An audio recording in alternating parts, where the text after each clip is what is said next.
Hello mga friendship! This is once again si Edwin. Meron lang akong konting ibabahagi sa inyo na forbidden technique. Yan, nakikita nyo ako sa salamin. No? Forbidden technique, from time to time, sigurado magagamit nyo ito. At technically, legally, pwede nyo gawin. At hindi naman labag sa batas. Okay? Lalong-lalo na kapag bumabiyahe tayo sa iba't ibang lugar, meron tayong sasakyan, kailangan nating mag-speed ng konti. At meron akong sasabihin sa inyo na pwede nyong gawin at hindi naman ito labag sa batas. Okay, di ba? Ito yung ginagamit na forbidden technique. Nakikita nyo tong device na to. Okay? Kailangan panoorin nyo tong video na to hanggang sa wakas para magkaroon kayo ng idea. Okay? Itong device na to, marami siyang brand. Depende sa mga features niya na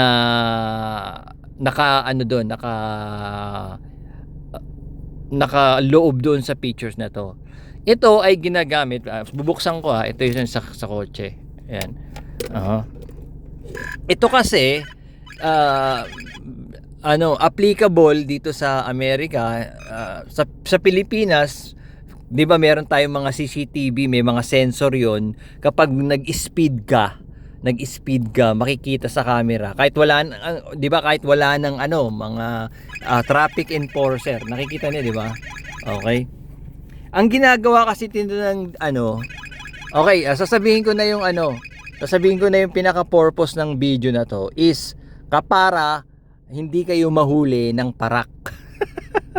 Kahit kayo ay nag-i-speed. Kasi meron kayong detector. This is particularly a frequency detector.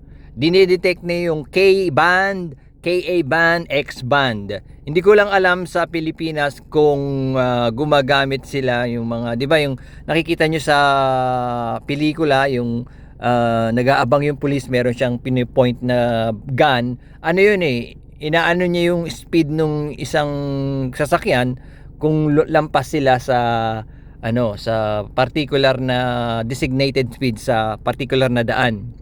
Ngayon itong device na to, nagba-bounce kasi yung frequency.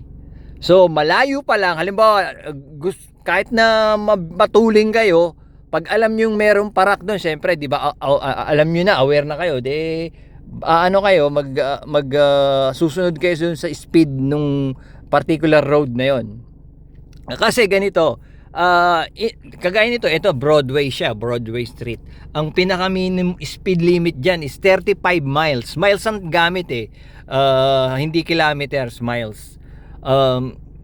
Pero may rin din merong yung 35 miles na 'yon, huwag kayong lalampas doon. Pero may allowance na binibigay sila. Siguro mga 5 miles. So 40 hanggang 40 pwede ka. Okay? Kasi halimbawa doon naman sa interstate, 70 miles, may allowance 'yun. Pwede ka lumampas ng 5 miles. So 75 miles, may allowance 'yun, pero ang speed limit nakalagay doon. Depende sa parak o sa police kung ano yung trip nila, na halimbawa nakita nila lumampas ka ng 70 miles, no, tapos lumampas ka ng 72, 73, hindi nila yun hindi ka uhulihin. May allowance. Basta ang importante, huwag kang lalampas ng 10 miles. Okay? Ngayon ito, saan pumupunta to? Saan man? Ito, kagaya niya, XK band. Depende sa brand kung anong pipiliin yung brand. The more na maraming feature, depende sa layo yung nai-scan niya. Siguro mga 10 miles or 10 miles, mga 5 miles or 3 miles, alam mo na merong parak doon. So hindi ka na magi-speed, di ba? Ito yung gamit noon. Halimbawa nagmamadali kayo, gusto nyong tumulin para hindi kayo makita, para hindi kayo mahuli.